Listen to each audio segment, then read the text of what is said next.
Good morning students. मैं आपके सामने बिल्डिंग कंस्ट्रक्शन सब्जेक्ट लेकर उपस्थित हुआ हूँ। पिछले लेक्चर में आपका इंट्रोडक्शन से मैंने पहले चैप्टर से परिचित कराया था। इंट्रोडक्शन चैप्टर में उसी के आगे मैं कंटिन्यू कर रहा हूँ स्टूडेंट। तो आज के टॉपिक में हम देखेंगे यूनिट फर्स्ट इंट्रोडक्शन में क्लासेस ऑफ बिल्डिंग्स। जैसा कि स्टूडेंट मैंने आपको बताया कि बिल्डिंग क्या होती हैं और टाइप्स ऑफ बिल्डिंग, कोड के अनुसार कितने प्रकार के बिल्डिंग होते हैं। अब बात आती है कि क्लासेस ऑफ बिल्डिंग जो भवन है उसकी श्रेणी क्या होती है, भवनों की श्रेणियाँ। तो स्टूडेंट भवन की श्रेणियाँ जो निर्धारित की जाती हैं वो उसमें लगने वाले मटेरियल तथा उसकी कारीगरी पर निर्भर करता है। मटेरियल किस कैटेगरी का लगा है और उसके क्वालिटी किस प्रकार से डेवलप किया गया है, कंस्ट्रक्शन करते वक्त कारीगरी किस प्रकार से किया गया है, ये सारी चीज़ें जो है स्टूडेंट ये डिपेंड करती हैं भवनों की श्रेणियों पर। तो PWD के अनुसार भवन की श्रेणियाँ जो कैटेगराइज किया गया है वो 3 प्रकार का कैटेगराइज किया गया है। फर्स्ट क्लास बिल्डिंग, प्रथम श्रेणी का भवन, दूसरा सेकंड क्लास की बिल्डिंग और तीसरा थर्ड क्लास की बिल्डिंग। ये आपके सामने स्टूडेंट भवनों की श्रेणियों को फर्स्ट क्लास बिल्डिंग मतलब प्रथम श्रेणी का भवन, प्रथम श्रेणी भवन, सेकंड क्लास बिल्डिंग द्वितीय श्रेणी भवन, द्वितीय श्रेणी भवन एंड थर्ड क्लास बिल्डिंग तृतीय श्रेणी, जिसे आप तृतीय श्रेणी भवन कहते हैं। तो PWD के अकॉर्डिंग जो निर्धारित किया गया है स्टूडेंट, ये 3 कैटेगराइज में किया गया है। अब स्टूडेंट हम बात करते हैं कि फर्स्ट क्लास बिल्डिंग के अंतर्गत क्या होता है।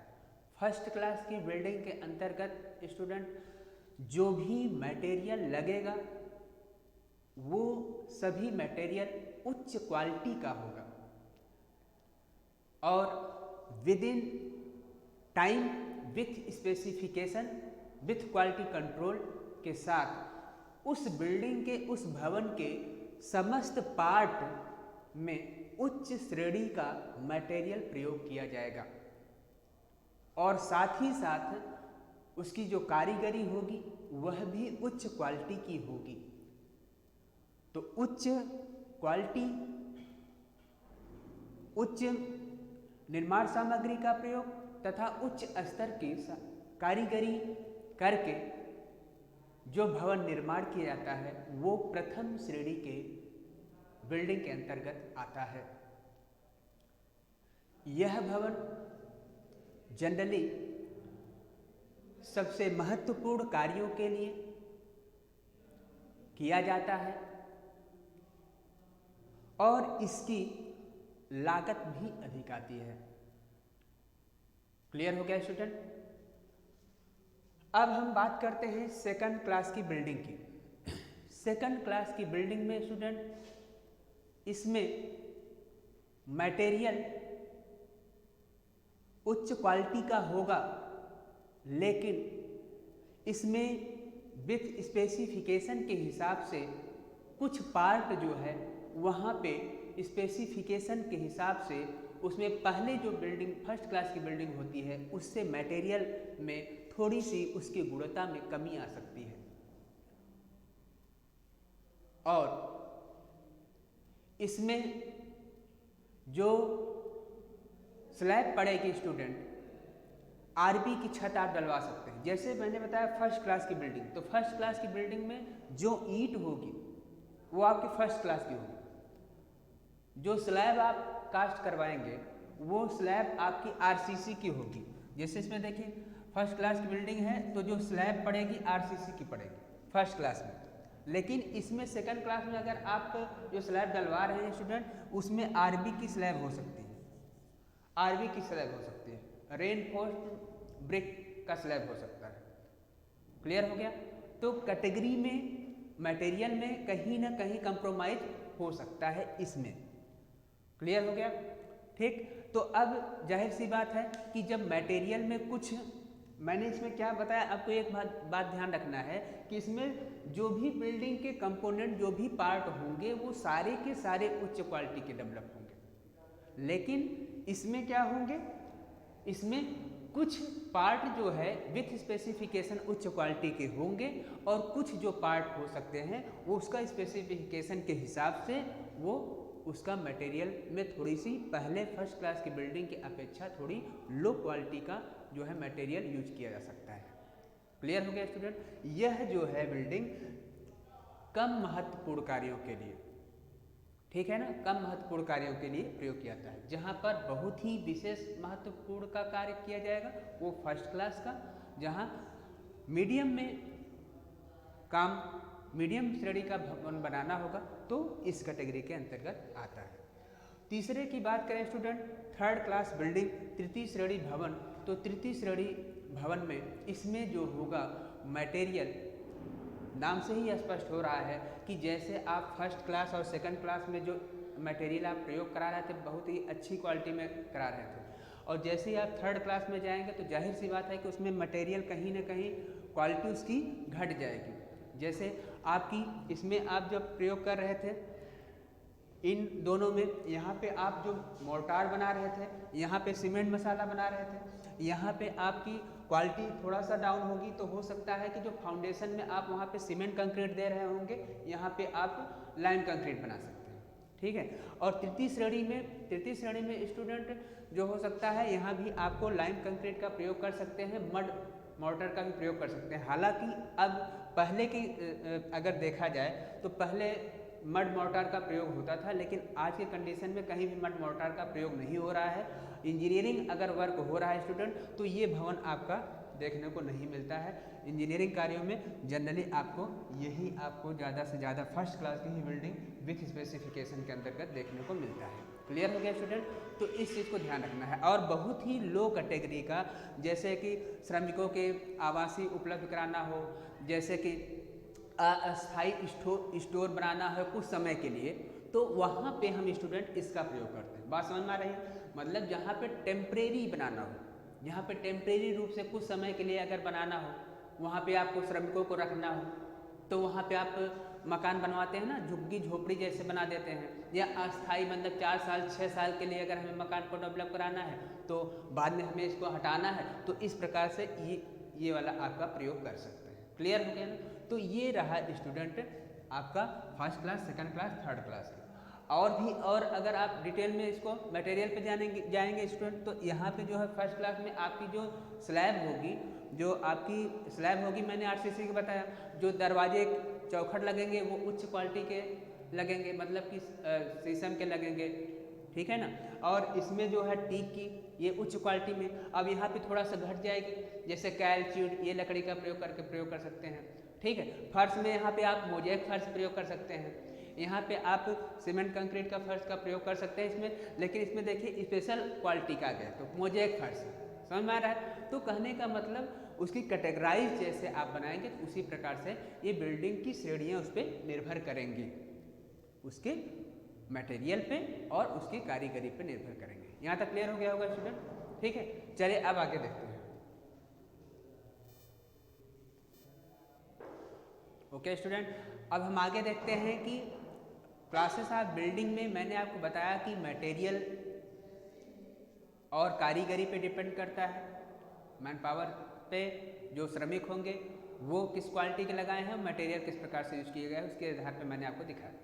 अब कंस्ट्रक्शन मटेरियल कौन कौन से होते हैं ये स्टूडेंट आप सभी को पता होगा, क्योंकि आप जो है बिल्डिंग मटेरियल जो अब सब्जेक्ट जो है कंस्ट्रक्शन मटेरियल नाम से जाना जाने लगा है उसमें आपने पढ़ रखा होगा।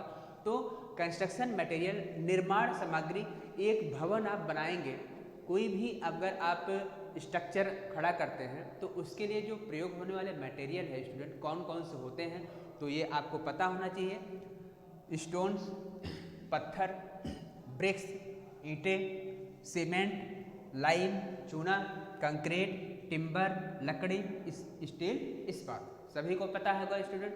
तो स्टोन, पत्थर स्टूडेंट भूमि के नीचे अथवा भूमि पर कहीं कहीं पर पाया जाता है। ये आप जब कंस्ट्रक्शन मटेरियल पढ़ रहे होंगे उसमें आप पहला चैप्टर है स्टोन के बारे में पढ़े होंगे स्टूडेंट। आप जैसे पत्थर में आप ग्रेनाइट, बेसाल्ट, मार्बल, नीज, ये सब क्या है, स्टोन्स की श्रेणी है। बहुत ही विशेष इमारती भवन बनाना हुआ तो आप स्टूडेंट वहाँ पे मटेरियल में आपका कौन सा प्रयोग होता है, स्टोन का प्रयोग होता है। क्लियर हो गया ना।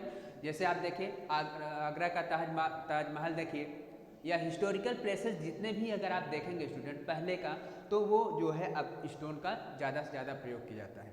भवनों में विशेष अलंकृत करने के लिए ग्रेनाइट पत्थर, मार्बल पत्थर का आप प्रयोग करते हैं। ठीक है।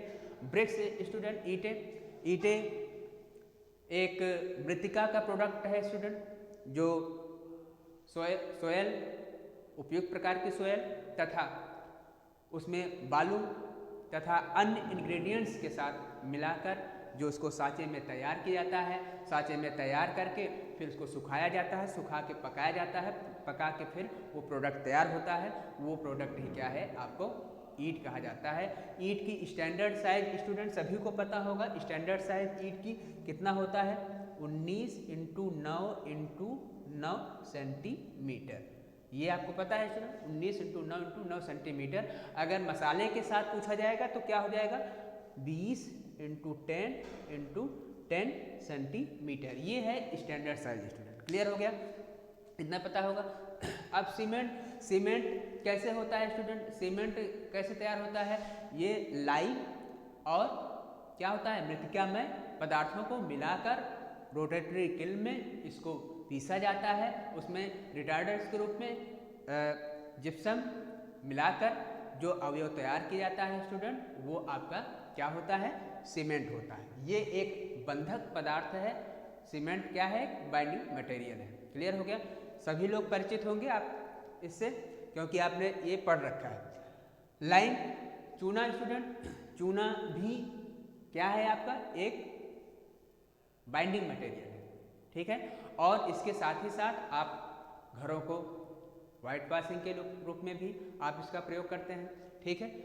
कंक्रीट स्टूडेंट, सीमेंट, बालू, रोड़ी तथा उचित मात्रा में पानी को मिलाकर जो पेस्ट तैयार होता है स्टूडेंट, वो क्या कहलाता है, कंक्रीट कहलाता है। क्लियर हो गया। अगर आपको बाइंडिंग मटेरियल में सीमेंट प्रयोग किए तो सीमेंट कंक्रीट, अगर बाइंडिंग मटेरियल में लाइम प्रयोग किए तो लाइम कंक्रीट। ठीक है। चलिए, टिम्बर स्टूडेंट, यह जो है वृक्षों से लकड़ी प्राप्त की जाता है। जैसे आप दरवाजा खिड़की में प्रयोग करते हैं, वो आप कहाँ से प्राप्त करते हैं, टिम्बर से ही तो बनाते हैं। चाहे टीक हुआ, शीशम हुआ, ठीक है, और कायल लकड़ी हुआ, सहतूत हुआ, ये सब जो है आपको दरवाजे में मटेरियल में प्रयोग किए जाते हैं। इस्पात, स्टील इस्पात स्टूडेंट, इस्पात आपको पता है सबको कि जो लोहे की छड़ होती है स्टूडेंट, जैसे आप जब सीमेंट कंक्रीट स्लैब डालते हैं तो वो साधारण रूप में जब आप डालते हैं तो सीमेंट कंक्रीट, जब उसमें सीमेंट के साथ स्टूडेंट आप स्टील का प्रोवाइडेशन कर देते हैं तो जो आरसीसी होता है स्टूडेंट, जो आपका आरसीसी होता है, रेनफोर्समेंट सीमेंट कंक्रीट, तो सीमेंट कंक्रीट के साथ जब इस्पात डालकर जो है निर्माण किया जाता है, बनाया जाता है, सीमेंट कंक्रीट डाली जाती है स्टूडेंट, वो क्या कहलाता है, आरसीसी कहलाते हैं। क्लियर हो गया। तो ये इस्पात टेंसाइल को डेवलप करता है, जबकि सीमेंट कंक्रीट स्टूडेंट किस में डेवलप होता है, कंप्रेसिव स्ट्रेंथ उसकी ज़्यादा होती है, टेंसाइल स्ट्रेंथ नहीं होती है। इसलिए हम क्या करते हैं, सीमेंट कंक्रीट में स्टील का प्रोवाइडेशन करते हैं ताकि कंप्रेशन और टेंसाइल जो है जो दोनों जोन बराबर कर सकें। ठीक है, तो ये रहा स्टूडेंट आपका कंस्ट्रक्शन में प्रयोग होने वाले मटेरियल। क्लियर हो गया स्टूडेंट। अब हम नेक्स्ट वीडियो में इसके आगे पे चर्चा करेंगे स्टूडेंट। Thank you.